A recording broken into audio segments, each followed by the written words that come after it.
Hi guys. Hello, everyone. Happy Wednesday. Look, there's Braxton Hello, already Braxton. says, I feel a lot better. Thank goodness. Yeah, so you're getting your taste back. That was like the Mhm. most frustrating thing for me. You didn't lose your taste or your smell, did you? Did I lost not. both.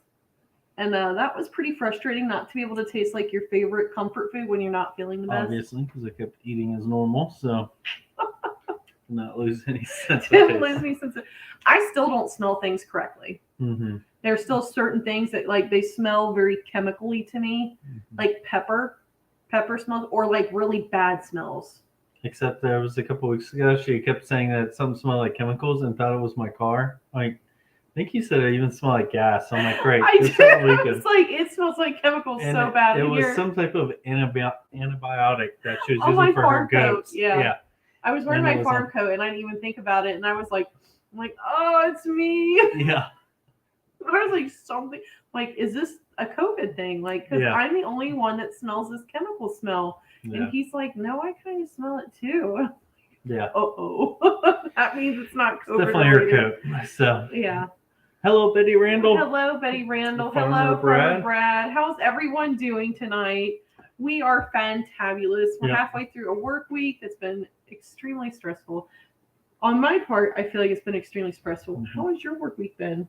It's been pretty good. Had some busy projects this week. So, and then we had some internet issues today. So I was like working to fix that while working. And for him, like what he's not telling you is he's had like a really big meeting, like virtually. So they kind of go over everything that they're going to be working on in their next sprint, which is like, how long is your sprint? 3 months? 6 weeks. 6 weeks. Okay. Sorry. 6 weeks of work. Because I have to slot all my work. So like they are kind of figuring out who's going to take what tickets and what projects in this sprint. Mm-hmm. And of course, like the internet goes down like in the middle of a call, and he's like, they're talking about one of my tickets, and I cannot hear what they're talking about. Yeah. And he's like, and the page was so delayed when they were sharing their screen. So he was just all shades of frustrated today. So I was really happy when his day was over. Speaking of Farmer Brad, he's probably getting this cold weather too. Yeah. So Farmer Brad, how's it feel up there? I actually went out this morning outside and I was like, man, it's pretty cold. And looks, and what's it feel like? My crazy life. -3 this morning. Yeah, I was feeding the goats hay, and I'm like, man, it feels really cold we're definitely out. Getting a cold spell right now. Yeah, looked at the phone and it said it was 4 degrees, but it says with the wind chill it feels like -3. And I'm like, oh, that's why my face hurts.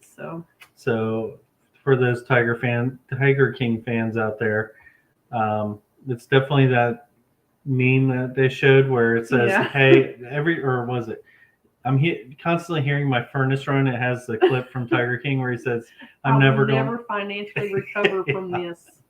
That's how we feel looking at it. The goats are handling it better than we are. Although it was funny this morning, Ashley let the dogs out, and she wasn't going to go out yet to feed hay because it was the dogs barked really loud. Like they got excited when they walked out. And it was funny because I was watching the barn and like 6 heads pop around the corner. Like, is she out to feed us hay yet? But it's too cold for him to go completely ran out. Right back in. So he went back in the barn to huddle up. I was like, no, you guys feel how I feel. Or I'm like peeking out. It's too cold. I'm done. Yeah. Hello. Hi, Eric. Hello, Nick. I'm glad you got to make it. But thank you for saying hello. Yep. Also got back from California, Farmer Brad, to this. Oh, wow. Oof. Didn't he come from California? We watched when... Yeah. You did come from California. You lived out there for a little bit. Because when we were talking about prepping, you're talking about like the earthquake preparedness kind of helped. One of the videos we watched recently, he was talking about moving from California. Remember he had to move out from out there. So, yeah, that's a big adjustment. So were you back out there? Do you have family out there, Brad? Just out of curiosity. What took you out there? Was it work related? Emma's probably thinking the same thing. She's got family out there too. Yeah. Arizona Highland Homestead. Mo, are you still looking for a property? Oh, that's so awful. Did you say hi to Patty? Hello, Patty. Hello, Fairview Family Farms. I'm like, I've mentally been just drained the last couple of days. So, like, who's in here? Farmer Brad said my farm sitter only took 30 minutes 4 different times while we were gone. Really? Wow. That's pretty good. That's pretty efficient, though. Like, if you've got everything set up where that's all it takes, that's pretty awesome. Might have been because of the cold. Yeah, I don't want to spend more 30 minutes. Do you use Jira? I'm guessing that's Farmer Brad is talking to you. Use Jira? Jira. Yep. Definitely use Jira. That's where we slot our tickets. So, yep, you're definitely right. Emma said they work long. Those are long sprints. We work in 2-week sprints. Mm-hmm. Yeah. I mean, we have like work we do on a weekly basis, but just for the longer projects, they try to map it out. Yeah. But it's like not guaranteed it's going to take 6 weeks. It could take 2 weeks, and they're just making sure everything's planned out and scheduled. So that it's all going to hit when different business parties want it to hit. He said yesterday it was funny because you could tell they were a little bit frustrated because usually like especially for insurance, because you're dealing with lots of different lines of business and you're dealing with lots of different departments that all have their hands in on specific systems and processes. And he's like, claims wasn't in there. So they're like, well, what does claims have to say? And they didn't have any representatives in there. And they're like, okay, I guess we'll have to reach out to claims because like you hate to pass them up and then they don't get like their part of the project in there where it impacts their systems, but because they weren't there with representation, then it happens. it did. Yeah, insurance is super fun. Super fun. Farmer Brad said he was used to 2-week sprints as well. Oh, there's Margie. Hello. Hey Margie, how are you doing? Farmer Brad says it does feel way. I bet if you're coming in from California. I bet it does. Oh. It takes your body a while to adjust, especially when it's that rapid. Well, and on top of that, a time change. Yeah. Because that's like what, a 4-hour, 3 or 4 hour? 3 on the Pacific. Isn't it 3? Mm-hmm. Ew. Crazy life. 16 degrees here this morning. Yep. Bruce, what's up, buddy? Sorry. Hmm? I see Bruce come up. I'm like, Bruce. Bruce requires that type of introduction. So Farmer Brad says he was out there for 6 years. Yep. Do you like it better there or here? Just curious. I'm curious. I'm a curious cat today. This Sorry. time of year, probably out there right now, I imagine. Hello, Rebel Canners. How are you? I just joined your Facebook page this week because I was like, I'm going to get a canner. And everybody in there is super helpful and super nice. And I was just like blown away what people were canning. I'm like, I didn't know you could I've just can been that. talking about a lot the last couple of days. Yeah. And that was the big thing was the variety of things that they came on. Yeah, I was like, well, I just love the resourcefulness. And I guess maybe it's because like I'm starting to become more interested. Or people are like, I got gifted, a whole pineapple. And they were telling like what they were going to make with it in can. I'm like, how resourceful. So like it didn't even dawn on my mind, like if someone were to give you like a whole bunch of other things that they didn't want, but you're like, I can't get through this, but I can it. I'm like, that's pretty amazing. Pretty amazing. Just didn't really think about it like that before. Farmer Brad said worked at a youth camp out there. Oh, that's cool. Awesome. That's very neat. Very rewarding work. Very, very neat. Oh, you automated the winter waters. That's a big thing in the winter. Yeah.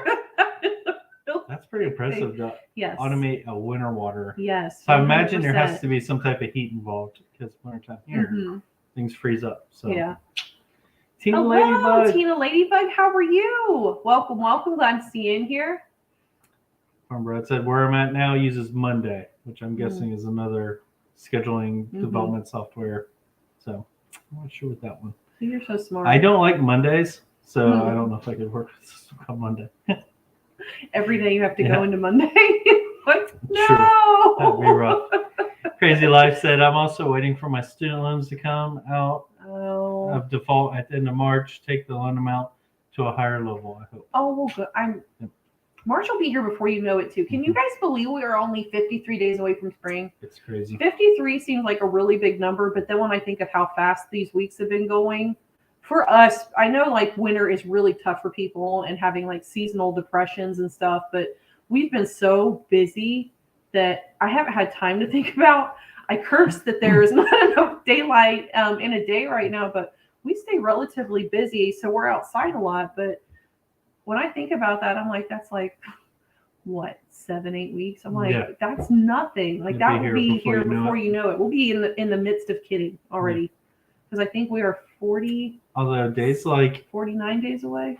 Days like today make it hard to realize that when it's this cold. Days like today do make it hard to realize. In February is usually a cold month for this area as well. Yeah. So we'll have this to is get where through we usually get our snow is in the we got a little bit of snow this weekend. Jingo. But he's eating some garbage or something. And we can hear him over there. He's like, oh, it's June. It's June. No, well. Just gonna let her eat the garbage. Yes. See, she's behind you. Farmer Brad said Monday feels weird because I'm worried I'm going to mess up someone else's board. Yeah, that's frustrating when everybody has their own specific boards out there and you're not trying not to mess somebody else's up. I'm always afraid I'm going to make a change that affects like a ton of people. we always love when you get those. Me and Ashley, since we both work for the same company, you get those company-wide emails or large group department ones, and somebody doesn't realize if you reply to all, it contacts a bunch of people. Or if it's like a thing like, hey, beware of this if you're having this issue, whatever, and they reply all like, I'm having this issue. So then then it just starts this chain of people doing it. And that was my group today. I was like, guys, we know. No, it was in an email. From Reds, I grew up in Indiana, so it's good to be back. So you are a true Hoosier. Yes. I'm a transplant. I actually was born in Ohio and grew up in Ohio. So more of a Buckeye. Born in Ohio, grew up in Indiana. Yep. I don't know what that makes me. I think I'm just like, I'm a Hoosier. I don't care what anybody says. A hook guy. A hook eye? Yeah, hook eye. We'll make up something. Oh my gosh. Oh wow, Farmer Round. I also had 10 lambs since Christmas. You've been busy. Awesome. I love seeing when people are lambing out this time of year. I know that Michelle at Sweet Pea Farms and Wine has been lambing out. And you guys make me so anxious for kidding season. Like, I can't even wait for it to get here. It's ridiculous how much I can't wait for baby goats to be hitting the ground. For sure. Oh, I like this. Glad to have you as a rebel. Yes. I love it. That's pretty cool. I was super happy because I was like, she has a Facebook site and a fourth Facebook page, and I'm going to go join it because I'm ready to move forward with it. And I'm really happy with what I see on there. Farmer Brad said, I was thinking I should have you guys join one of my live streams and we could talk about goats or sheep. Yes. Definitely. We're up for that. I can talk goats all day long. I was going to say. Don't worry. I was going to say, because I have to hear about it all the time. All the time. You like them. There's nothing wrong with that. Hello, Mama Burton. Hello, hello. Tina Ladybug said, I'm great. How are all you? We're staying warm. Yeah. We're doing good. We're thinking of spring. Yes. Which is right around the corner. Dying for spring. Actually dying for it. Let's see. Farmer Brad, IBC tote with pump that moves 1,700 gallons per hour through 1.5 inch PVC. That's cool. That's impressive. Super cool. That is awesome. That's awesome. I need to have your innovative mind. Emma said, I still need to order seed starting mix. I know Ashley's been going through the seed catalogs. The seed companies are definitely starting to send out their catalogs. Yeah, they've been out for a little while. I did finally order everything Monday. And I'm still behind, and a lot of varieties were already out. So it already kind of feels like last year when everybody was like buying seeds, it was hard to get a hold of seeds. Yeah. It's already like that again. Some of the varieties I've grown for years, I'm like, are you kidding? I can't get that. It is what it is. Mm-hmm. Fairview Family Farm decided to get peppers started next week. That's what I'm planning next week is peppers too. And I think Emma actually on her live today, because she goes live like usually on her lunchtime, which is nice because then I get to catch her during the middle of the day. And she was talking about starting some flowers and peppers. What else were you starting, Emma? And what kind of flowers were you going to start? Because I meant to ask you in your live, but then I got an email and had to respond to my email. Farmer Brad also, I skipped that one, said, thanks, spent $58 for it on Fiverr. He's talking about his logo. Oh, he does have a very nice, clear logo. You can appreciate them when you can see like in their little icons, the little avatars, and see it really clear. Yep. Yeah, speaking of the garden and getting things up too, we also started filling our garden boxes, which Ashley was super excited about because we were getting some of the manure that's piled up. It's coming out of my barn and it makes me so happy. Which honestly, the nice thing about goat manure is it does compost really well. It breaks down and compacts well. Yeah. So, not to mention, it's considered a cool compost, but I do think it is more effective if it does have at least 2 to 3 months to sit. Mm-hmm. But by the time we actually get stuff in these boxes, it'll have had more than enough time to sit. So, and it's a funny project because we're not really working close together on it because I'm out in the garage building the boxes, and then we help carry them to where they're at now in our garden area. But then she's leveling and filling them, so she's tackling that job while I'm sort of still in the building process. I made Joe help me. We're making progress on it, but yeah, she got them all leveled out and then started getting the fill in, which is awesome. Yeah, so. We actually had a ton of like old bricks. I think we actually got them from your mom. Didn't we did. They were extra. We've used them to level all kinds of different things. And I'm actually pulling out a flower bed that I used. Like I just put the bricks in the ground and stood them up and kind of made a flower bed border around them. And Joe and I were pointing them out. And it was kind of funny because it was really cold on Saturday. But Joe's like, how are we supposed to get these off the ground? Because like they were frozen. I'm like, you find a loose brick and you start tapping the other brick and it's going to kind of like shimmy it loose and break the bonds like between the soil and the moisture and the ice. And so we were out there like, we were probably from the road. We looked ridiculous, but we were both out there with like bricks, just like tapping other bricks and pulling them up. But she helped me pull them over. But the good thing about keeping things like that and just using them for odd end jobs, and you repurpose them all around. So I've been able to actually level a lot of these just with like bricks. Yeah.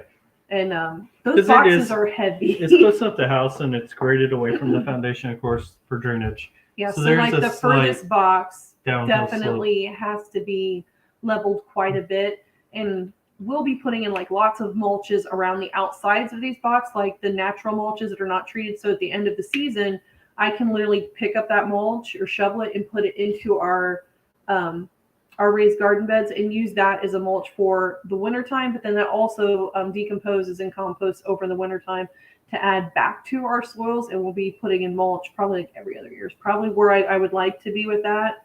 But then that'll help keep everything like on blocks too, because while they're on the blocks and they're not filled, like you can really scoot these boxes even though they're super heavy. So I was telling him like we need to make sure that we're getting fill for like around the outside too, so that they don't move once we've got them full of dirt. Yeah, because the thing with garden boxes is they do hold a little bit of water. They can pull up if we get some heavy rains, slowly drain out through the bottom. But if you don't have them really pretty close to level, you'll end up with like the swampy areas of the box. We've noticed. Yeah, it'll just run down. Honestly, our first set, we did do that pretty quick. And we did. And it was a good practice for us. I think we only had a couple of boxes that we had that problem with that we went back and level. But it is one of those things that you kind of have to think about ahead of time because boxes are a lot harder to maneuver when they've already got dirt in them. Yeah. And these are so much bigger, we would not be able to move them. But we are utilizing hugelculture. So we've got a lot of bigger logs and sticks and everything that we're kind of like we broke up. Yeah, especially in the big one where I'm like, really, we need a filler down here. So I no longer have the toilet in my garage. So any of you guys saw that video? Glad to get rid of, because I'm sure like the delivery folks and everything was like, why is that going to have that out there? I took a picture of him working on these boxes and put it on Instagram and my Facebook page. And it was the first comment. They're like, what's up with the toilet in the back? Yeah. Like that's actually filler to go in the box. Yeah. So that we kind of have like nice drainage on one corner because that's where all the water's going to sit. Yep. Because that's where the downhill slope is. It's an extra seat when we have people over for dinner. We can bring it in and let them sit at the table. They'll be like, "Oh, we're missing a seat. Just bring it in on toilet. This is the seat of honor." That would go well, right? You get to sit on the throne. Yeah. Hey, Dusty Goat, how are you guys doing? Hello, Rachel. They just had a bunch of chicks hatch. They did, cool. And John's birthday was yesterday, I believe. So happy belated birthday, John. You guys have something big coming up this weekend, right? You guys get to go speak of the Keeper of the Old Ways Expo. That is right. That is you weekend. And Rick at Lala Farms, and then you've got Chip and Nicole. That's come up really fast because I first saw him mention it. It felt like that was like months away. January, y'all. It's the end of January. It is insane. Like, I saw that meme where it's like, this is the 74th day of January, and I'm like, my January has flown. And I say that. And February will be where I bit because it's kind of that transitional month for me where we start thinking about starting seeds. I start preparing for baby goats to hit the ground, and I get really anxious. The mindset it's going to be a fast month because it's shorter, but it's only a couple of days shorter. So, yeah.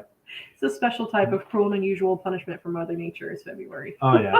Farmer Brad said, I'm not a pro, so I just let the rams free range, but I'm thinking of keeping the rams separate until November. Yeah, sometimes it's nice to do that, especially because like they can be, if they're anything like goats, like they'll still hassle ladies, you know, and I do have some girls that they still let off quite a bit of pheromone by the way the bucks act or my buckier does. I have does that will assume the role of buck. And it's like, I know that both parties are bred, but there's extracurriculars happening out there. I'm like, girls, it's already been done. It don't need to try again. It's not going to work. Yeah.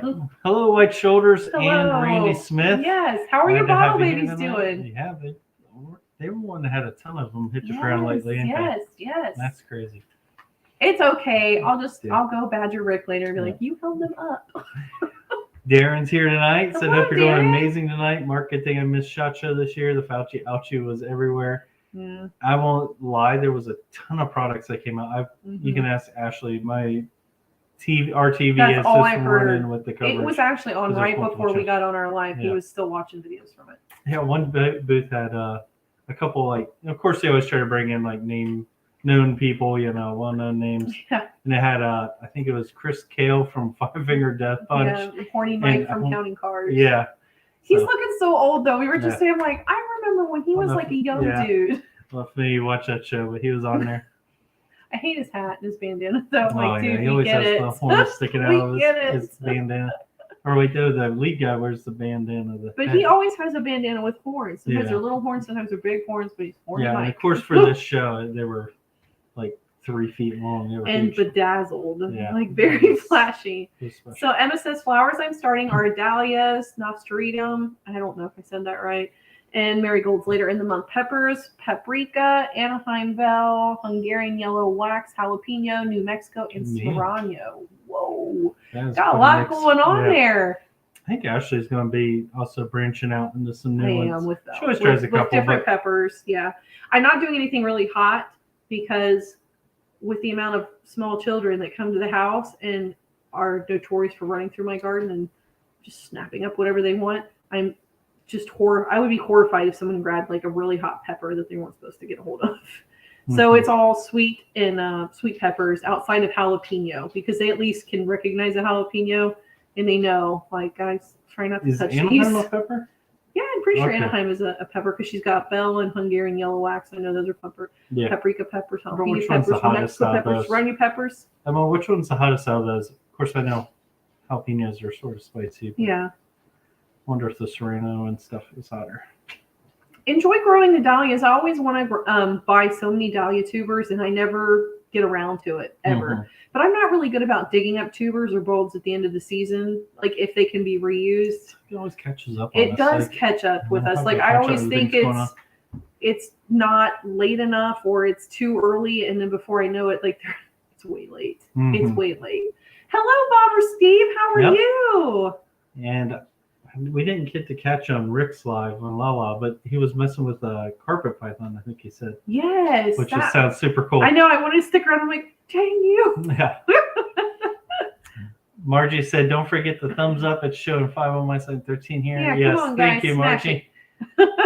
Rachel said, yes, he turned 45. Lots of chicks. And yes, we head out tomorrow. Expo's Friday and Saturday. How exciting. That is super exciting. I really wish we could make it. I know. There's so many things we want to go to. Like, really, there's so many things that we've been wanting to go to. I really hope someone records that for them. I'm sure so that will. way we could catch it. So, Rachel, let us know if somebody does capture it and it gets shared anywhere. We'd love to watch it. So, yeah. I know that I got the links for the Homesteaders of America business meeting last, but I haven't watched any of it yet, but I have access to the links. So that's something that's like on my watch list for like this week, like tomorrow. That was what, past weekend? This was last weekend. Yeah. Yeah. So that's one I really would have loved to have gone to in person, but I'm excited. So I'm really hoping like they have that option too. Like they've got live streams or at least somewhere like you could go into a library and maybe purchase access to it. Yeah. That would be awesome. I know next week is going to be February, Emma. I'm kind of stoked. Hello, Haas. How are you, bud? Almost spring for us, not yet. I know, Karen. You guys have such a longer cold season, but you have that really sweet green one. And he's got the Highland cattle. Yes. Got the hairy coos. And how's progress going on the French Alpines? Yes. I'm excited. I know there's not a lot of progress that can be done like in the wintertime though. Yeah. Especially infrastructure wise. Anybody starts talking about goats, Ashley's ears always perk up. So she's anxious. I was telling him today, I'm like, look, I was showing him a picture of course, a goat's behind. Like, look how wide she is already. Look how big she is. Like she's like 57 days. No, 56 days away or 47 days away. It was kind of crazy. Mark's like, that would be here before we know it. So I've got to get out my barn and I've got to get some kidding stuff like just set up, and I have to go through and I need to do a lot of inventory. And that's one of the things that we do pretty religiously in the wintertime. I try to do it at the beginning of winter before weather gets kind of crazy, but to prepare for spring. And what are you like giggling about? I feel like he's laughing at me. Like, I was petting her, and then she just like, basically, I was just stuck my finger in her nose. He's giggling, and I'm like, what is so funny about what I'm saying? Sorry. But yeah, that's what in the winter we prepare for winter kit or spring kit. See, you got me all tongue tied now. I did. Spring kitting by taking inventory and just trying to make sure that we're getting as many things in order where they should be and cleaned up, because I know once kids start hitting the ground and we start seeds and we start gardening and the beehives wake back up, it's going to be pretty insane. And I pulled the trigger on something kind of crazy today. Pulled the trigger. Do you even know what it is? Mark's like, no, you never run anything by. So I did apply to be an ADGA Plus member, which means I will be milk testing this year. We're going to be participating in linear appraisals. Yeah, he knows I've been sitting on the fence, but there were a couple of different trips where I'm like, it's not fair for me to make you guys run a milk machine because like they're my goats. But honest to goodness, that is why I got my milk machine, is so that I can make it easier on myself and easier on somebody that has to. Because like if I get sick, I mean, he's got big hands compared to tiny little teats. He's not going to be able to milk them. And Joe's not practiced enough really to be an efficient milker. So it just makes sense to kind of get them ready for it. Mm-hmm. For sure. Mark's like, bottles are in the warmer white shoulder Bordeaux. There you go. It's almost dinner time. Mm-hmm. Don't you love that though? Like when you have bottle babies, they see you coming, they get like so excited. Except for like when they're trying to cram like the bottle in their mouth and the nipple sideways, it's like squirting everywhere on like their buddy right next to them. I hate that. But I like they're happy to see me.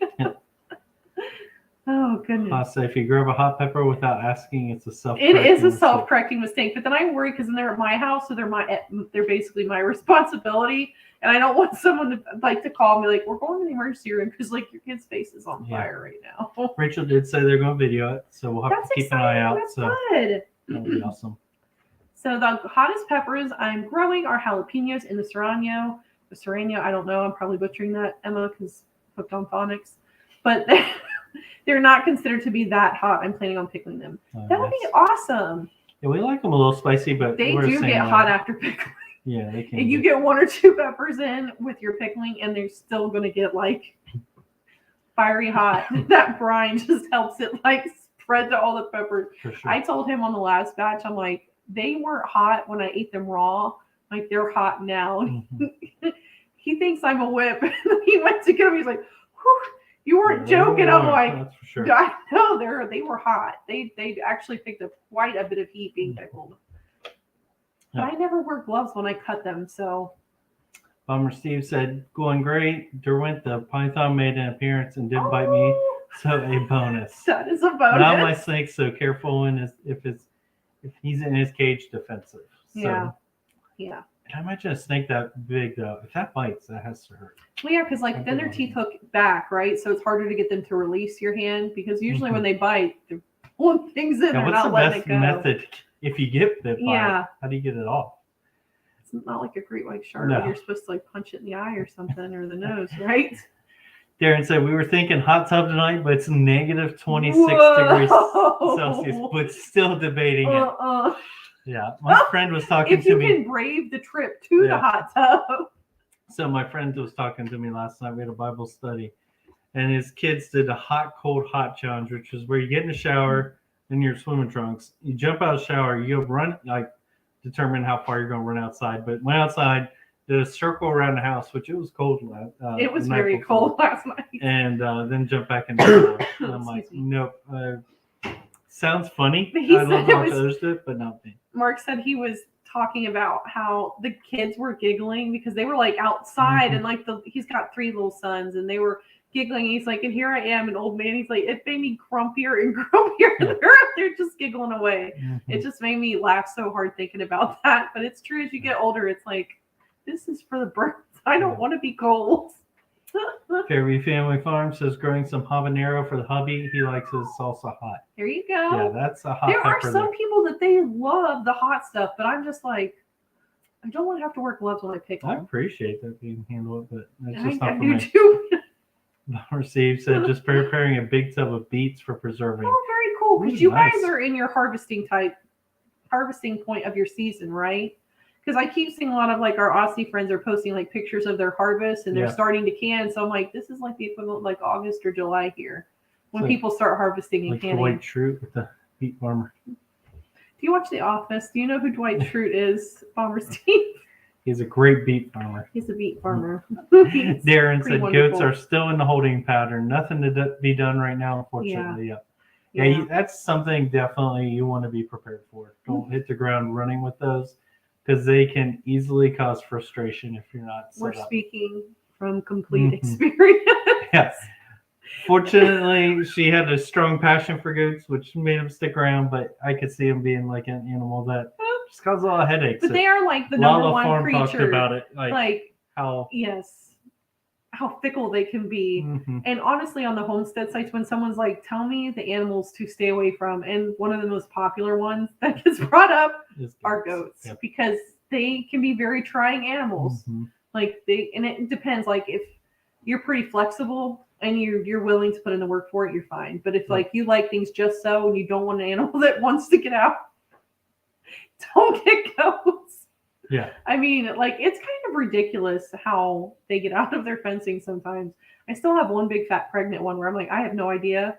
The little ones aren't even getting out. So I'm like, how is your fat butt getting out? Still haven't figured it out.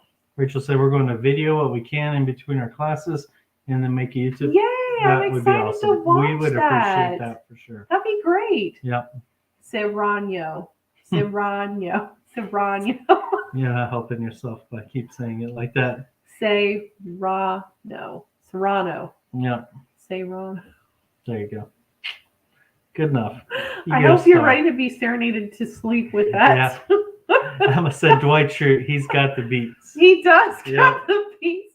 Joe loves The Office. I feel like I've raised her right, but there are some times where I'm like, Joe, no more Office. No more. Like, I want to watch something different. Yeah. That theme song we know by heart.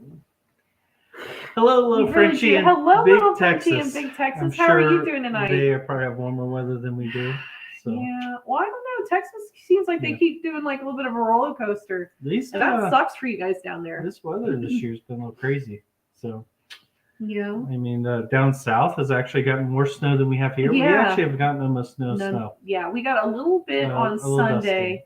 Dusty. And it was funny because like it all piled up in like one low spot, like right next to the driveway. And the dogs would not get out of it. They were so excited to see the snow. I'm like, well, enjoy it. We might not see it for a little bit while longer because we're actually supposed to get back up into like the high 40s and 50s next Monday and Tuesday. So I'm already over here like, should I take a day off? Because I'm going to get everything done. Yeah. I'm really the point where I'm like, I want my garden beds set, leveled, and I need to start filling them. Because I've got so much poop in my barn. We have to get ready to start breaking ground and creating fencing around where we're going to be moving our in-ground garden. Yeah. Because while we've actually expanded and are revamping our raised garden beds, we're also going to be moving our in-ground garden. I would really like to probably go forward with like a no-till method, but in order to get that ground ready to be no-till, I'm going to have to probably till it at least one time. Yeah. Not to mention there's lots of rocks and things over there that I would like to pull out just in case. There is some brush and small trees. Yeah. We've cleared out the area, so we might want to make sure there's none of those roots still under the ground or stumps. Because honestly, it's an area where I've been dumping compost or any dirty bedding from the barn. So actually that ground over there has been amended quite lovely. It grows some of like the best grass over there out of the entire field. Yeah. So I'm really excited to see what it does when we put it in. It seemed like our llama when we had it. That was like his spot. Yeah, he liked being down in there. Which llamas are big on using a specific spot. So. Yeah, they have potty piles. That was one of them. Yeah, and he really did. Like he had 4 or 5 like around the field where it was just kind of like, if you didn't know what you were looking at, it would be very odd to find like a big pile of like llama beans. Yeah. But it's like, that's just his potty. He's very clean. Haas said we got the 20s this weekend and high 80s Thursday. That's quite the swing. That is quite the swing. I don't like those swings. Those are the swings that get everybody sick. Yeah. Because actually we were out Saturday, and I think the high was 20. It was very, very cold. And we were outside, and we came in, and I'm like, we are sweating to death. And then we went outside again and did it again. I think we only did that 2 or 3 times. We're like, no more going outside because we're flirting with getting sick. And the next day I didn't feel 100%. I just felt really tired. And like, that was my body saying, hey, quit with the up and down here. So I got a lot done though. So Emma said, well, we just got some amazing news. Our Starlink kit is ready. High-speed internet. I am so jealous. We're still waiting to get ours. Our last email was actually, it got delayed. But we are on the reserved list. We did buy the kit. So but that is exciting news. You'll definitely have to give us a heads up on how it works for you because we're excited to try it out. Yeah. Especially after today because our internet was a headache today. So like to the point where we got our phones out and used them as hotspots so we could work through the outage that we were experiencing. Jeremy Family Farm said we went with the DeWitt Sunbelt weed barrier so much easier. I keep hearing about using this weed barrier. That's what I was going to ask is like some of these weed barriers, what's recommended? And it's not something we've really looked a lot into, but I'm sure now, is it like everything else, like you get what you pay for? Is this like a barrier you could like roll back up and use multiple seasons? Because I know some of them are hardy enough that you could do that, but then I know some are just like, just pitch that stuff, which I mean, for a price point comparison, I mean, you've got your pros and your cons for everything, but I was just curious about that. Goodbye, Tina Ladybug. Thank you so much for hanging out with us. It's lovely to have you. Little Frenchie in Big Texas said temperature swings are the worst. Always irritates my throat. Yes. Totally agree. And it feels like it wakes up things that shouldn't try to pollinate in the winter. And you're like, because winter allergies are a thing here. I know tons of people. We do like them though because the bees get a chance to get out. We try to feed on those. Yeah. Short they get to do their cleansing flights with the flights where they're just going out to poop. Which is interesting in the wintertime when there's snow down because then the snow around the hives becomes like this muddied yellow. And then people are like, what is that? I'm like, that's bee crap. They got warm enough. They came out. They took a cleansing flight and then they went back into their hives and are waiting for it to get warm again. So it's kind of crazy. Good up to 10 years, Fairview Family Farm. Really? That might be worth looking into for sure. This might be worth something. Nothing like the Walmart. See, that's where I get worried because I'm like, I know Sunbelt makes good stuff. Yeah. So that might honestly be because over there, I really do feel like we'll be fighting weeds worse than we did over here, but mostly because like it's been allowed to kind of do its own thing for 10 plus years. Yeah. Now, with lots of fertilizing done by the goats and the donkeys and the llamas and everything else that's been over there. So it should have better drainage though. It's in a better spot, better drainage. And it does have a natural sort of swale. Yeah, we had that problem with our old ground garden. It is a low spot. Yeah, it is so a low it could get spot. a little swampy. So corn sometimes didn't like being in there. Love it for that reason. Oh my gosh, the ducks really love it. Hello, Fable Hill Farm. Hello, Kaylin. How are you? Yep. 10 years though. Mm-hmm. You know what the nice thing is with the temperature swings though? Is things warm up and maybe you can do Mrs. Mudfeet for You're disgusting. I hate you so much. Mark hasn't let me live that down since we talked about fan favorite. It's not a fan favorite. It's a weird favorite. And they're not fans either. They're just weird. Hannah says I have to get her a garden and chickens before Belly gets too big to enjoy them. Aww. She is ready for garden therapy. Yeah. There is therapy. There is something like just really, even just being able to walk out barefoot. Like, you know how people have that talk about like, is it called earthing? Where like just walking out barefoot does something for like the magnetisms in your body or like just for something in your body walking barefoot. Yeah. I 100% believe in that. Like, it feels so much better to walk around without shoes on and like to have contact with dirt on your feet. Yeah. Not videoed. Yeah. Emma said we'll do a video of us setting up Starlink. Matt's my geek and understands so well. I'm so excited for you. He'll do a step by step. That will be awesome. We are dying. We're dying. That would be awesome to do a video. So when we get it, we can follow those steps. So help us out.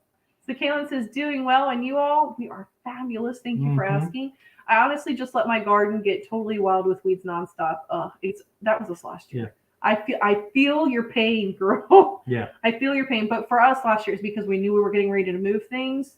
And of course, we didn't decide to move things until after I got everything planted.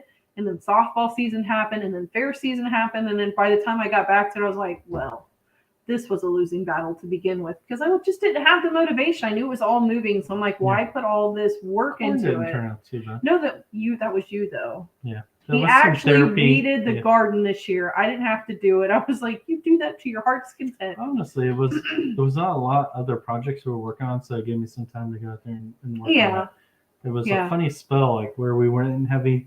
We honestly were still in the planning phase for a lot of our projects. We were, and I was milking because we didn't know if we had signed up to go to a host herd nearby, and then of course the ADGA just kind of drug its feet, letting us know, like they didn't even tell us to October they weren't going to come to us. And like I talked to my host herd in September, and I'm like, I'm drying these girls up. Yeah. I'm going to dry them up. I'm going to let them rest because I'm running out of time and patience, and I need to move on to the next project. And milking was holding me up, so I think that's where my focus was, which is where it'll be again this year. But I'm hoping I will figure out a better balancing act and routine because now that I'm working from home, like I do find that I am more balanced around here, if that makes sense. Like for a while I was like, this sucks because I can't really get outside and do what I want to do. But as I've gotten more into the groove of working remotely, like it's just very free.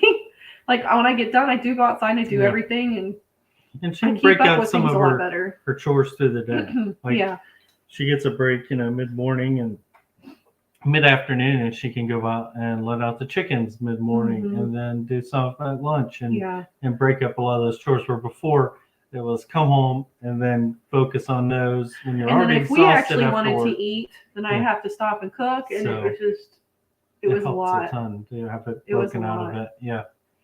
And I wasn't even driving that far. Like I only had like a 45-minute round trip drive, but I mean that's enough sometimes. Kaylin said, I can't weed my garden and do all the other things with a toddler. Something's gotta give. Yeah. Toddler definitely takes a lot of There were so many times like I would work really hard on my garden, and it would be one of those days that I'd have Josie with me, and I'd look and she'd have like a nice ripe tomato and would just be bowling it down like I'm like I worked so hard for that little tomato. Yep. It is tough when you've got a toddler, but it's good when you get them out there and they do things. Even though Joe was raised here, she's at that preteen phase where it's kind of hard to get her to come out. But like Saturday was one of those, you're going to get your butt out here. It's just you can't expect a whole lot from them until really around this age for Joe, because like Joe can do a lot of things now. Yep. She's going to be learning to do even more. She's not going to be happy about that. She's going to learn to do it. Haas said, nice part about being a teacher, unless we go to the store, I'm barefoot all summer. Once I get shoes back, it wrecks my knees and back. Barefoot, it's better 100%. Grounding. Yep. That's what it's called, Kaylin. I knew you would. Yep. Walking barefoot on the soil. Love that. Yep. There's something really therapeutic to it. I'm with you. I get tired of step on that one lone rock or pointy stick. Or chicken turd. Yeah. That's usually my problem. It's like just the random boos from the animals. Yeah. But it is what it is. I mean, it is what it is. Well, thanks for joining us, Patty. Good to have you tonight. Have a good one. So last summer, Ellie would just take off exploring every time I turned my back to pull weeds. So I just get, And is that not scary? Even though, like, like it's a small, like your area, like we're a little bit off the road, but they move so fast. Yeah. And it's almost like they know when you've got that moment where you're focused on something else that you're not going to, set an eye on them for a bit. Yeah. And that's when you won't catch on to it too fast. We did. I'm going to tell them about Jimmy. Jimmy? Do you remember Jimmy? Yeah. Joe's Jimmy? Oh, yeah. There was one day that Joe was just not being good. Like, I remember I was out front I was doing something in the flower beds, and I was coming in here, and we were trying to get ready to go somewhere, and Joe just would not, listen. She would not mind. It was one of those, she would, look at me and just run the opposite. Whatever I told her, she'd look me dead in the eyes and do the opposite. So I got really fed up with her, and I'm like, oh, my God, Jimmy's in your room, Joe. Yeah. And she's like, Jimmy? Who's Jimmy? I'm like, you didn't see Jimmy just run into your room? She's like, who's Jimmy? I'm like, he's this little boy that when kids are not good, he will go and poop in their beds. Yeah. Jimmy worked like a charm though, Mhm. because anytime she was being bad, I'm like, I just saw Jimmy running through the backyard, and she would straighten up so fast. I felt so bad. But whenever Joe was bad or not minding, I'd be like, Jimmy's gonna come and he's gonna poop in your bed, and for some reason that would fix everything with 3 or 4-year-old Joe. Yeah. Jimmy's gonna come tonight. Our She's discipline like, methods. no. Emma says I was going to reach out to Josh from Mountain Roots about the weed barrier they use. Think I'm going to try that this year. He's also really had a beneficial. video recently on turning a shed into a house. Yeah. Like I haven't got a chance to watch it yet. But his greenhouse. But that title, collapsed. yeah, I did see that. His high tunnel greenhouse. I think he said something like this was going to get his mind off of it. Yeah, he was. Poor guy. Poor feller. I don't know if he made a video. I think he might have just been thinking about doing it. Yeah. Hello, Rick. Good to have you. Hey, Rick, tonight. how are you? We had a Thanks good for time dropping by watching- to say hello. We had a good time watching your live a little bit earlier. Yeah, we were very bummed we didn't get to see the snake. Yeah. We have We to jumped leave. off I right was like, right oh, in that darn it, time. we're going to miss it. Fairview Family Farms, I hope that's a laughy face in regards to Jimmy. Does Joe remember Jimmy? Probably. She probably does. I probably Kaylin started her with said, that one. yeah, and terrifying to have her take off, even though we are very rural. Yeah. It was so scary. She wasn't communicating so well, so she was a silent ninja. Yeah. Joe actually recently just did that this year. Yeah. And it was at my mom's house, and I didn't know about it. My mother didn't tell me. She lives in a heavily wooded area. So she lives in a very wooded area. Mm-hmm. But like, if you walk far enough, like there's like, you know how those subdivisions kind of pop up in the country? Well, there's like a couple of those, and there's some houses off. Well, Joe, I guess they were all outside and just decided she was going to go for a walk in the woods. Yeah. And didn't tell anybody where she was going or how long she was going to be gone. She just went. And my mom was screaming for her. And like, by the time Joe came back, like my mom was in tears. She thought she was gonna have to call me and be like, I don't know where Joe's at. She's missing. She's gone. And my mom never told me. Joe ended up telling me like a week later. I'm like, you never do that to my mother ever again. Like, we did that when we were young, but my mom said she found us because we actually got lost down in the creeks in our woods where she was actually walking around. She's like, the only way I found you, she's like, I could hear you guys crying in the creek bed because we'd gotten, the creek bed would fork off in all kinds of different directions, and we didn't keep track of which forks we followed. Mm-hmm. So we really weren't that far from the house, but my mom's like, I could find you because we could hear you wailing from the creek bed because you guys were crying so hard. I'm gonna put the poop emoji. Yeah, I think one thing scary for us where we're at, like we're pretty rural and everything and off the road, as she said, but there's a good sized cornfield next door, and our field was always, you know, you get in this cornfields turned around, and because the kids did take off, and we've known families that had to happen in the area with some big. I mean, honestly, you get in there and the corn's tall, you can't tell what's really turned around. Yeah, you and can't it can be hundreds upon hundreds of acres of just corn. Yeah, you know, and actually, there's a lot of white noise because, like, especially with like wind in there, it can be really deafening. If you've ever been like in a corn maze, it's quiet.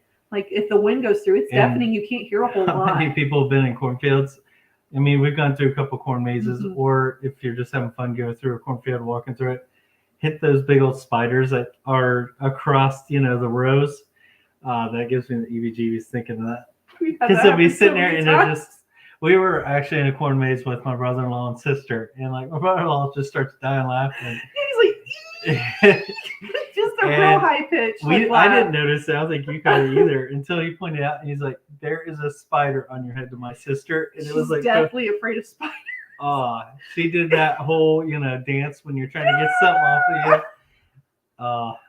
I think she wanted out of that corn maze immediately. I remember because like we just looked at it. Yeah. I'm like, what is happening? It was such a high-pitched laugh. And I just was like, what is happening? And I hate like, those spiders. He slowly draws his fingers like, there's a spider in your hair. It's like, yeah, and they just you build those. Just batted it off and not said anything. And they build those monsters, and they get pretty big. They'll build those monster webs across the rows, and I hate walking. Like once in a while, we'll have to go on the edges of it to get like a goat out because they'll sneak off in there, and we always worry the little kids will. The kid goats will run out. It's a perfect barrier for predators to sneak in real close too. And just chase things out, and you'll hit one of those webs, and it's like, yeah. Kaylin said, haha, Jimmy, we'll tell Ellie there's a bear behind the doors at restaurants. So she's always on her best behavior. So the grumpy bear doesn't come out. She will straighten right up usually. That is a great Those one are too. the easy years, though, Caleb. I'm going to tell you. If I told Joe about Jimmy now, she'd be like, "Mom, that's really weird." She's not going to buy it as much. Doesn't buy it. Haas said, "Crying in the creek with my siblings sounds like a Fall Out Boy song." I could see that passing off as a title. 100%. Like, we were even talking about how I'm gonna miss how Mom and Dad give her spankings when we're being bad. Like, it was like that bad. Like, we thought it was the end of the world. Yeah. We thought we were gonna die. Alice said, "It's not just the poop emoji; it's the Jimmy little poop emoji." She would dig off to her room. She's like, "Oh God, Jimmy!" Yeah. It would cause sheer panic in her eyes. Did we get fake poop that one time? I don't know. I think we had Probably fake did. poop in the pillow. I'm like, "I'll clean up for you just one I don't time." remember those parenting skills. But next time, you have to clean up Jimmy's poop. Bomber said, Steve said, "Beets are on the stove cooking." Ooh, very nice. That sounds awesome. Tell them about that time you threw poop at our grandma. Oh, we've told that one before. We've told that one before. Yeah, we mentioned that before. You guys don't want to hear the same stories over. You probably have already heard about Jimmy, honestly. And Bomber Steve told Rick, he said, "Derwent the python has gone back in his hide, unsociable booger." Oh, I know how Derwent feels. Yeah. Put me back in my hide too. So, carpet pythons, how big do those get? Yeah. Because, I mean, I know like the common ones, like a Burmese python and stuff like that, they get very big. Well, like here, like we get the black rat snakes, and they can get up to like 6 or 7 feet, but that's like the longest we get. And even then, those are just like, those are super beneficial. They get to stay wherever we find them. Yep, for sure. Although I did have one get really pissed off at me. I walked by a bird's house, and I guess it was inside the bird's house, slithering up into it, and I disrupted it. And the thing dropped off to the ground and rose up like 3 feet and just sent shivers down my spine, like just stood up like Cobra would and just was like looking at me. And I just was like, "Okay, go back to killing those baby birds. It's cool. Like, I'm just going to go this way." Yeah, you're messing with its food. I get that way about my food too. For sure. You're a mess. What were you making me laugh about at Roses? You don't remember? I don't remember either. It must not have been that. Probably something I did stupid because I'm good at making you laugh for that. He's really good at that. So Steve says carpet pythons can get up to 12 to 14 feet. Most tap out between 7 and 10 feet. This is still a large snake. Yeah. That is huge. Emma said, "What are you really excited about growing this year, Ashley?" So she'll have extra garden space. Even though we're not, I think, fully building out all the boxes we went to, we're still going to add on probably the next couple of years. But I still think current state, we have probably more garden bed space than we did before. So at least we'll have a little bit more. I'm trying to think what I ordered. I actually have those other peppers. Usually I just do jalapeno peppers. So I will show you guys this. I will make a video about it, I promise. But I did get a bunch of different types of, like I got banana peppers, but I got some other really sweet peppers that I'm not familiar with their names. Yeah. And I've got, German pink tomatoes, because my mom, they're an heirloom seed, and my mom has always talked about these German tomatoes. And she tried to get seeds last year, and it definitely wasn't a German pink tomato, because like they should be like huge tomatoes. So I went with them from Baker Creek to see if maybe these would be more true to what she was talking about. So I got myself a packet of seeds, and I got her a packet of seeds.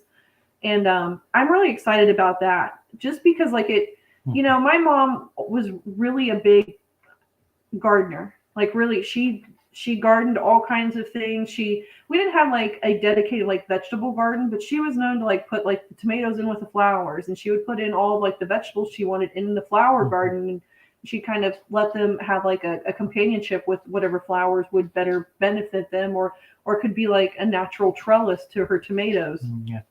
So I'm excited about that, because it kind of puts a little, and it's funny because like it's an heirloom seed, so like it gives more like of a family meaning to me, and the fact that they're heirloom and that they'll probably come back year after year, as long as I'm good about making sure to store seeds or to properly treat that bed throughout the winter to get them to come back, because we had lots of volunteer pear tomatoes. We had volunteer jalapenos. So it's not uncommon for things to volunteer again for me the next year. But I'm really excited about those just because of like the meeting they have with my mom. Yep. Yeah, that's the sappy excuse for it. Yeah. Hello, Josh from Mountain Roots. We were just talking about you earlier. I think Emma mentioned that. We were wondering what weed barrier Yes. you use, because we're looking at Wheat barriers. Yep. And we also had a moment of silence for your high tunnel. Yep. So. I'm sorry to bring those bad vibes on you. The moment you walk into God, but we're still feeling your pain for you. Yeah, I know how I would feel. But I'm really glad to see you, Josh. How's everything going over there in Snowland? Because I know you guys have been getting pounded with snow, just pounded. Everything keeps going around us, making this perfect circle around Indiana, and like swinging right on back to you guys. So, Kaylin said, my stepbrother had tons of exotic reptiles when I was a kid. He had some type of python that was huge, 7 to 8 feet maybe. Wow. And my dad finally said, yeah, surpassed me on the food chain. It has to go. That is hilarious. There is something that kind of just checks you back to reality. You're like, did this snake one like the people that keep crocodiles and alligators in their bathtub until they get too big and then they release them, which is probably not the best idea. Steve said this one is a jungle, so they tend to average 8 feet full grown, which is still a big snake. Still pretty big. I'm guessing they're probably quite a bit more girthy than the That's the amazing thing about pythons, just how many muscles they have because of that constricting they do. He also said we have scrub pythons up north. They grow to 16 to 18 feet, with some individuals going over 20. That's incredible. Those are the big nope ropes. Yep. Those are the big nope ropes. Kaylin said, I love zucchini. So we're in for the Conte. An Italian binding zucchini. That was my favorite new variety last year. Very cool. Yep. Junith. No. See, I let everything die last year, so I didn't even have I would love to do loofahs, because I still have this goal of doing goat milk soap, and I would love to combine that with my own loofahs, but the growing cycle for a loofah is much longer than what we usually tend to have here in Indiana. So that would be probably starting it well ahead of time, because I got them to grow and I got them to blossom, but they just did not get a chance to really, the gourds didn't get a chance really to mature to a point. I would love to grow those though. Love to grow those. I would love to grow lots of things. Like seriously, if Baker Creek would send me like just one of everything, I would really try to plant one of everything. We are looking more into cover crops. The only thing that worries me about cover crops is a lot of them are like, don't want them to go to seed. And I know me, and I know how I procrastinate and think we have another week until something is going to go to seed, and it's the next day that it goes to seed, and then I'm going to have to be fighting that area with cover crops coming back. Oh my God. What are you doing to the dog? Just scratching her back. Is it making her kick? I guess so. Oh, got Thumper underneath the table. That's what I'm excited to grow. What is everybody in here excited about growing? Well, Josh said he's still trying to figure out what we're going to do with our growing season. I know one area Ashley's trying to figure out is the against the house. So on that side of the house where we're putting the garden beds, there was flower beds there before. Yeah. And she really wants to utilize it for growing produce, because it's up against our garden boxes, which are for produce as well. So that's something we're trying to figure out, because it will get some shade being against the house. It will. And I actually have some flowers that need to be moved out of there. I would, if it weren't for some of these, and the reason I'm saying this is I have flowers that have come from my grandmother's, both of my grandmother's house. The one grandmother died when I was 8, and the other died when I was 16.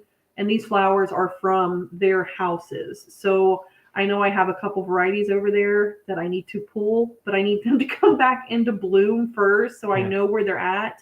I don't want to go disturbing anything right now, because I'm afraid I will shock the crap out of the roots and tubers. But I will just wait for it. But what I would really like to do with that space is I would really like to put a berry patch.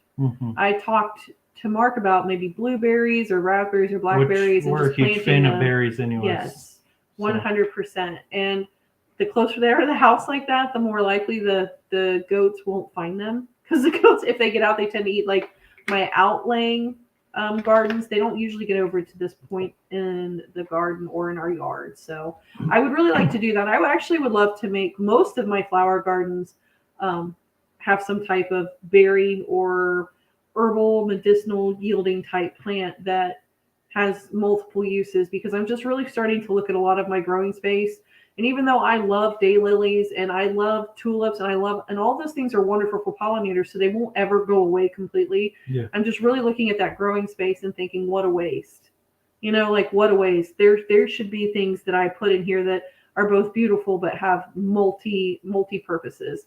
And I will never tell anybody, don't grow something that doesn't make you happy. Flowers make you happy, grow it. But I'm getting to a point where I'm like, I want things that I have a pharmacy in my flower bed that is also beautiful and pollinator friendly. So that's really what I'm looking at in a lot of my growing spaces right now. Yep. Outside of these raised garden boxes.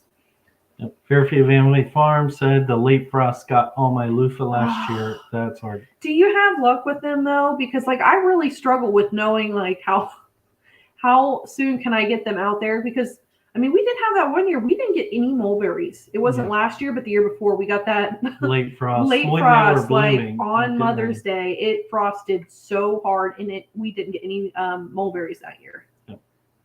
So I We don't had to know. change- Hey, T-Han Homestead, how are you? Hello. We had to change our farm name for 1 year because we didn't get mulberries. We're just branch farm, empty branch farm, Yeah. bare branches. Josh said it's going to be a pretty big cost to repair or replace things, but Yeah. cost of not doing it may be higher given current state of affairs. Yes. Very much so. Yes. That's why we want the pharmacy outside. Actually, I know I was probably listening in, but I had the federal call today running on the background while I was working on some stuff when I was in meetings. And I mean, they think inflation's going to go down, but really they're not doing anything to encourage it to go down. So I'll be honest. It was a we hope. And I'm like, does not sound like this is what I'd be hopeful for. You're going to come on here and say, we hope. Yeah. I'm like, could you just tell the truth? Yeah. So even my parents picked up my daughter today, and my dad actually started getting into food preservation, which was awesome. Yeah. Their entire couch was like set up. I'm like, this is pretty cool. Yeah, good. he went out and got some Mylar good. bags, and we were talking about it. But I'll be honest. I mean, it's something to really look at right now, because honestly, I don't. I mean, I feel like at any point it could be something you actually have to really use. At this point. It never seemed more real, I think, until the last couple No, and I think months, it's just years. because like you really kind of get very relaxed, and it's at a grocery store. If I can't grow it outside, I can always go to the farmer's market, or I can always go to the grocery store. But there could get to a point where farmer's market, they're like, I don't want your money. What do you got to bring to the table? Do you have eggs to trade for my tomatoes? You know, and a lot of people probably have seen the trucker parade, or what I can't remember the name of what they're calling it, but they're all traveling to Ottawa for, I think, the capital of Canada. They're all going to meet up there, and then some of the truckers in the United States are banding together a caravan and going across the country. And I know Darren's been sharing a lot a lot. But I mean, they're getting a can little be a little scary, and it's hard to predict really what's ahead. So it's just better to be. It was funny because Jackie, who's always comments on like all of our videos, was commenting on the raised flower or on the raised garden bed. She's like, buy all your lumber now. And she was referencing the trucker parade. And guys, it was actually kind of ridiculous. Caravan, whatever. You didn't even know what to call it. Don't correct me. Fortunately, it's like a parade. And I say, he's like, it's a caravan. I called it parade. Well, what is it? Gathering. Yeah, there you go. Gathering. Gypsy Event. But it's funny because she was talking about that, and we're going to be making a video on how much we've spent on these raised garden beds. But guys, it was kind of ridiculous. A 2-week difference in the price of lumber was like, if we hadn't bought the first batch, I'm like, it would have been substantially more expensive. 12%. Yes. It went up. In 2 weeks, it went up that high. I was like, because when he told me the price, I'm like, wait, that is like $3 or $4 more a board than it was 2 weeks ago. He's like, yeah, I know. Yeah, it changes. It's ridiculous. Fairview Family Farms said we grow mainly tomatoes, peppers, green beans, okra, garlic, onions, cucumbers, and herbs. See, I really want to do the Egyptian walking onions because they're super cool, but every time I go to buy them anywhere, they're already sold out. But I would like to do garlic this year, but I think I'm going to wait until to plant it in the fall. T-Han says they're doing well. I'm glad to hear that. Fairview Family Farm said as well. No luck at all last year. I was hopeful. Are you going to try this year? Joe, they're saying sup. Emma says hello. Even Ashley said hello. Back there getting some snacks. She's back there lurking. Yeah, there she is. I can't microwave anything because of that. Yes, you can. Microwave. Yeah, do it. Microwave away. Won't send us down. We're on the live. You must starve. Or the microwaves will the waves from the microwave will Chocolate. take us down. Joe, don't eat chocolate before bed.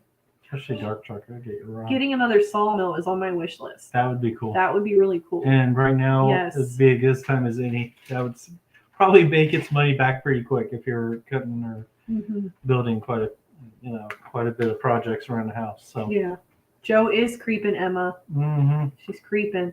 And then Haas says plant garlic in October at night on a full moon. Don't know if there's any truth to it, but the old heads treat it like gospel. Hey, I will do that. I will do that in October on a full moon. I will be planting my garlic. Does it have to be at a specific time at night? Does it have to be like right at the stroke of 12? I always love those old tales like that. And I wonder always how they originated from. I actually, all those Foxfire books that I've got that I've been kind of like paging through, some of them are like that. Yeah. Where it's like, do it on this time, on this moon. Yeah. It's like, ooh, there's something to this, but I'm not sure what it is. But it makes me really curious to just go by that book and just see what happens. Like if I just happen to have a much more beneficial year. I feel like they wouldn't share it unless it was successful for them. So there's got to be some rhyme or reason behind it. Fairview Family Farm says, yes, I have my loofah seeds order again this year. Yep. At least you're not giving up, though. I had the one year I got them all the way to August, and they just putzed. I don't know what. I don't know if they. Now I companion planted them with zinnias, and I know zinnias are terrible for like thirsting out other seeds. Like I had them in with an arborvitae once. I planted them around an arborvitae just for decorative purposes. Killed the arborvitae. Just like I don't know what it was. They just never allowed a drop of water to get down to it. And I'm wondering if they did that to the loofah seed. But I love my zinnia. It's like I will buy. Those are like the one flower that I don't care how useless they are. For my pollinators and for myself, they're always planted. And they're so easy. Like those are ones you just cast and walk away from. Fable Hill Farm said, I planted a bunch of sea garlic this fall, but I think it all died. And then Haas checked her on it. Checked Fable Hill Farm saying, did you do it at night though? That might have been a healing. You didn't do so if it fails and you didn't do it at night, that might be the reason why. Are you okay? You guys all right? She's just staring at me. Caitlin, look what you get to look forward to. Emma said, my garlic came up at the end of fall. I hope it makes it through winter. I know. That's one thing that scares me about that because everybody's like, you plant it in the fall and then you just kind of let it go. We're like, oh, what if it dies, But I would like to actually start. When do you guys start broccoli? So Fairview Family Farm, sure too. When do you start your broccolis and stuff? I'm terrible. I always start them too late and then they burn up. I never give them enough time. Here's one thing I also want to check. So we did get a bunch of old windows from, I think it was my mom. To make hot boxes. Yeah. We need to check them on our garden boxes to see if they'll lay over even. And that way we could cover them too. Which would give us a head start and then protect us from frost. But this is true. Who is breaking all the straws? Joe. It's hard to catch it though before the frost here because some years we can have a frost. I mean, Fairview Family Farm knows in Indiana how crazy things are. Yeah. Sometimes it could be March you'd get your last frost, and then as you said with the mulberry branch or the mulberry trees, didn't give us mulberries that one year because we had a frost all the way out and mid-May. It was ridiculous. But the general rule, there's a guy that has like a garden and home care radio show, and he's a big proponent of like if you want to be safe, Mother's Day is really the end line. Yeah, like the earliest you should be putting them in the ground. Unless there's some just crazy happening after Mother's Day that causes it. Like that one. He said Mother's Day is pretty much the safest bet you're going to get. Yeah. And I know that I've cheated that before. I've cheated and put things out there. One year we tried to cheat big time and it killed all my peppers. Then the next year we waited late and like frost was early. So it's Yeah, the like, frost was way early. Yeah. It didn't frost for a very long so time. Haas, do you know any wives' tales or old fables on determining frost? Hmm. Go shake Like, is there like a shave the hair off of a goat's Yeah. back? Because I've got lots of goats out there. I could shave shake the a hair tree off. and see how many caterpillars fall off or something crazy. Yeah, so Emma says, I'm not going to grow brassicas till fall. Usually I wouldn't try either, but I know there's a lot of people here that have success like early spring, but I usually don't try in the fall because honestly, by the time July and August is over, I'm ready for the garden to go to sleep. So maybe that's going to be some new fervor to try to do a fall garden. Yeah. But I'm hoping with those windows, I'm hoping maybe to make like at least one box dedicated to being a hot box to keep it a little bit warmer I think that we to could. get it done. Yep. Fable Hill Farm said, no, I didn't plan at night. Now you know. Yep. Yeah, that's the reason. Kaylin also says, hey, sorry, got to run, everyone. Time to FaceTime with Trent tonight. And it was great to talk to everyone. Yep. It was good to talk to you again, Kaylin. We really enjoy seeing you. You Yep. tell Trent we said hello. Josh said our last frost is usually mid-ish May Yep. up here in the mountains. Also, do you have a lot of trees? I know you were talking about the sawmill and stuff like that. Because, yeah, if you have a lot of woods, that sawmill would be awesome. The thing is, though, like watching those run and some of the ones with the open blade, I'm always scared, like, there's going to be a tragedy that could happen. Like I think you have to be just real careful around this. But I feel like that is the rule of thumb is you just kind of always have to be very careful when you're running it. Of course, like Eustace runs one on his on the Mountain Man show, and on Turtle Island. Yeah, he has that big saw blade twirl, and I'm like, man, that could really rip an arm off. Yeah, if you get it could really hurt you. But I mean, you should. I will never say shy away from something just because it has the possibility to injure you. Yeah. Everything pretty much has the possibility to injure you in some way, shape, or form. And out here, like, we do have quite a bit of trees in the back. Property next to us, which isn't ours, but they have a ton of trees over there. So we don't have a bunch. Ours is mainly open field. The thing is, our trees, a lot of them are locusts. And I don't know. They throw sparks. Yeah, we've actually been chainsawing. Like with the chainsaw, even like with good new blades on it, they throw sparks. It's such a hard wood. It is a hard wood. So I don't know how that would work in a sawmill. I hate when saws kick back. I used to work in a pallet factory, and we'd build custom wood boxes and stuff for shipping and stuff. And that always freaked me out when a board would kick back. We had it could kick back. We had a sawmill, and we'd have logs basically go through, and it would trim down to the boards because we were building custom boxes and pallets, and sometimes in that machine, a board would kick back, and you could just hear it bouncing around in there. Yeah, and it's like everybody'd sort of get away from it or around behind something to keep, because you never know what's going to come out of that. Yeah. I think the only other thing we have back there is birch. Yeah, we do. But locust is actually really good for like the fence posts and too. stuff. The hardwoods like that are perfect for, and the ones that grow nice and straight and tall, like fence posts, perfect. They're perfect for stuff like that. Hasedono. There used to be a lady in my town that did everything by nature science. Even the meteorologist got her seasonal outlook. Wow. Carson wanted her on the Tonight Show, but she wouldn't leave Sheridan. That is pretty funny. Wow, that's crazy. I don't know. Some of the meteorologists, she probably had a better hook on it than they did. Mm-hmm. Yep. Yeah, and a lot of those people just go by like nature is cyclical, it's seasonal. Like what it is always the aches in their knees or stuff. I love when people say shoulder hurts, storm coming. You always got those out there. Oh, pressure front's moving through right now. And Josh said 40-ish acres of woods on the farm. We had a sawmill business until late 2016. Oh, wow. We owned and operated wood misers and even a Lucas swing mill. That is super cool. He's definitely got hands-on experience. Super cool. I didn't realize he had 40-ish acres in there. That's a big area of land. I'm sorry, I'm not laughing at that, Josh. I'm laughing at Bomber Steve saying he's cooking beets and defrosting a mouse, but not in the same pot. Oh, for the snakes. Details matter in that sentence, Steve. Yeah. So I'm really glad that you gave us that extra detail because it matters in this case. It's like, ooh, beet flavored mice. It sounds delicious. Oh, yeah. Josh said we worked with a horse logger from the Axeman show for a few years. That is cool. He was our biggest customer and kept us busy filling up a couple tractor trailer loads of lumber every week. That's That so is neat. cool.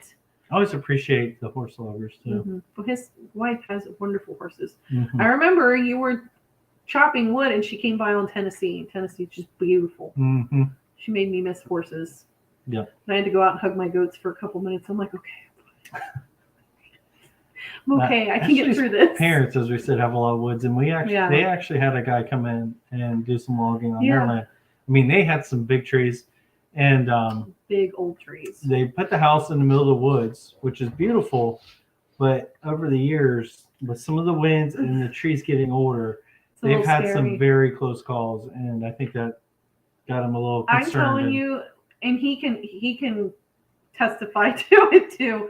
Because when we started dating, that was like the thing. And like, we're clearing wood, so like, you got to come over and help, you know? Yeah. And like, we would tie rope as high up as we could get to help guide this tree down. And it was really close to the house, and cut it wrong. Yeah. Beat it wrong, and I don't know, but it was miracle. Only by the grace of God that tree did not fall. Because all it was like 3 or 4 of us like holding on to a rope. Mm-hmm. Like trying to slow this huge tree that's just going towards the house. And there was no other tree for it to get hung up on. It literally just like stopped. And Mom's like, go in there, get everything out of those rooms, which I'm like, okay, I don't care about the things in the room. If the tree comes down when I'm in the room, like it's gonna, but it stopped. And we were able to get, actually it was like a family friend. I'd gone to school with the guy, came and hooked up like a bunch of series of pulleys and pulled the tree back the opposite way. But I mean, you've been there for some crazy stuff when we were falling trees. Yeah, it's always a little bit more adventurous than we had Mom hoped. almost had that one fall on it. Yeah, I clipped her heel right at always dramatic. I'm like, I always felt bad when I was like, we got trees that need to be dropped, because he probably thought, great, who's gonna die today? You know? But like, people think that falling trees and milling lumber is easy, but it is not. Like widowmakers are a thing with trees, you know, like we've had quite a few where they get hung up on another tree on the way down, and you're kind of like, we might need to get a professional in, because it's unsafe to mess with this tree or be anywhere around it, because it could just be a breeze, it could just be it settled, and it's going to come down at whatever moment. Why are you laughing? Josh said, hey, that mouse might add some extra protein. There you go. It would come out all pink, wouldn't it? Like with the beets coloring? Mouse dumplings. There you go. Ooh. Bomber Steve said, I'm going to film him feeding. It's way cool. Oh, That neat. is awesome. That would be cool to see. That is. T-Han said, my uncle was one of the last loggers in the Adirondacks that used horse teams in the woods. That's so cool. That's cool. That is so cool. I always appreciated, like I said, loggers, like especially using horse teams, because that just takes. Yeah, that's a whole nother art on top of it. Mm-hmm. Yeah, that is a whole nother art on top of it. Yeah. We don't have any trees here to take down, do we? No. Oh, well, we did have one that fell up front. Remember? And it's blocking a path. And it's an area we cleared out that we're probably going to add like in our little pen/pasture. It's we were thinking about putting hogs over there, but I don't know if we'll be keeping hogs. It might end up for more goats. It's by no means like a big tree. It just no, but I would actually really like to have a rotational pen for the bucks, because in the summertime I just feel like that specific area, and it's probably because like it stays wet longer throughout the year, that I just think it has more parasites. And for younger goats that are ever in that pen around specific times of the year, I have to watch them very close. There's been 2 years in a row where it's like, there's something with this pen, because it doesn't happen in the big pasture. It only happens in the buck pasture. Yeah. So I have to really watch it. But I would really love to fence that in for rotational for bucks, or quarantine, or to have that like as a grow out area for junior does, away from like mamas. T-Han said, not easy at all. If there was any question in the fall at all, I call my brother Trevor. He's been logging most of his life. It's definitely a skill, and the more experience you have in it, is just, I mean, it beats any amateur by a mile. Yeah. Josh said, barber chairing a tree is what a lot of greenhorns run a huge risk of killing themselves with. Yeah. Is barber chairing technically though? I'm not sure if I'm familiar with No, but I mean, people do get out there with like chainsaws and I said barber pole because I'm thinking of like a barber pole hot twist. I'm wondering if that's how they cut the tree. And I was talking about parasites. It was barber pole parasites. We had issues with in that field, but barber chairs are killers for sure.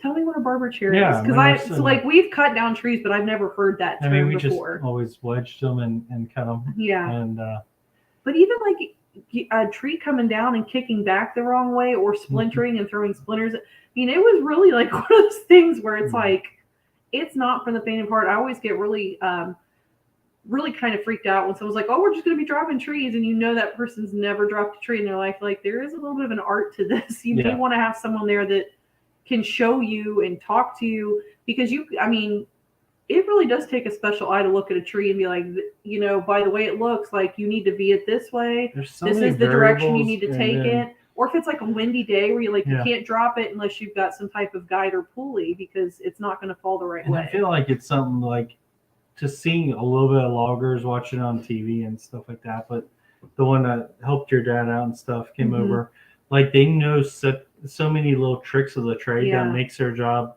safer than somebody that don't know what they're doing does.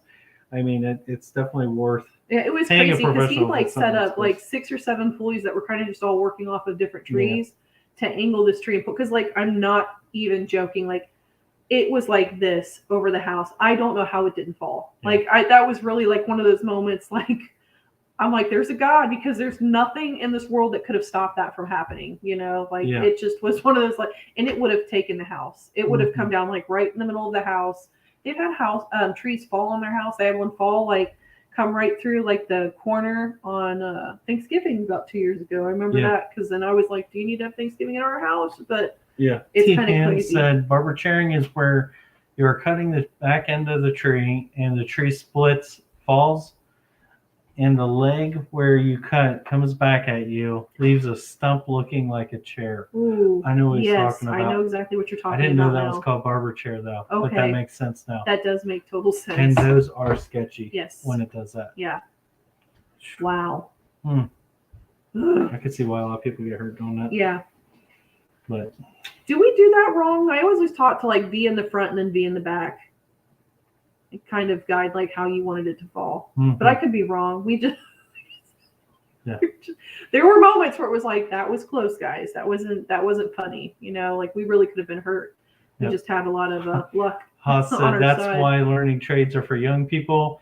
When you are still too young and dumb to think you will get hurt, that's where learning happens. Yep. As long as you learn from it. I've seen some people not learn from it and keep doing it. I've seen people go to chop wood and just like chop towards their leg. I'm like, no.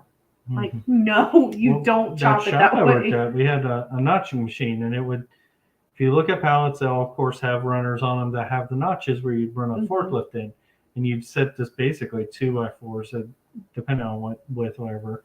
But you'd set them in there, and they'd run it through, and it'd notch them. It had just blades sticking up that cut the notches out. Made it quick, fast, and they could do a bunch of them. And we had a guy that would reach in there, and sometimes it'd jam up, and you're supposed to shut down the machine, which takes some time, and give them back out and stuff.